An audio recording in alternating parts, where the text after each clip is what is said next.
គ្រាន់ចង់សូមឲ្យមាននាងយល់ចិន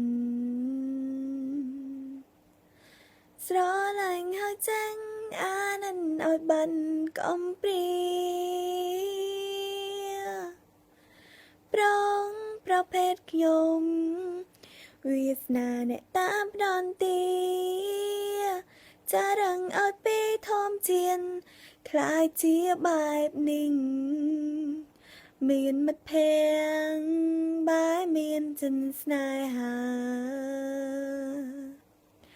លួចស្រឡាញ់គេតាមខាងគេមិនដឹងឡើ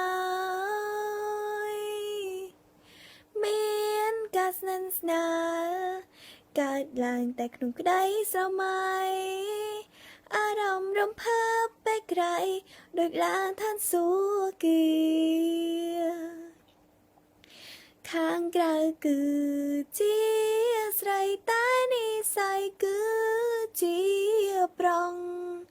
ស្រឡាញ់ហ៊ានលះបងអង្គគ្មានសល់អ្វីផ្ដល់ឱកាសបានទេឲ្យខ្ញុំបានដូចក្តីស្រមៃសុំមានអ្នកណាដឹងដីខ្ញុំទៅផង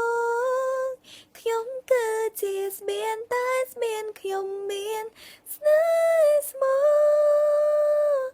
មិនដូចជាប្រងដៃយូខំស្មងបោកយូឡើយណាខ្ញុំស្រីតែកាយតែបេះដូងខ្ញុំប្រមែនតែណាស្មងស្មាំងស្នេហារងចាំជីវ៉ាដល់ផ្លូវជាមួយ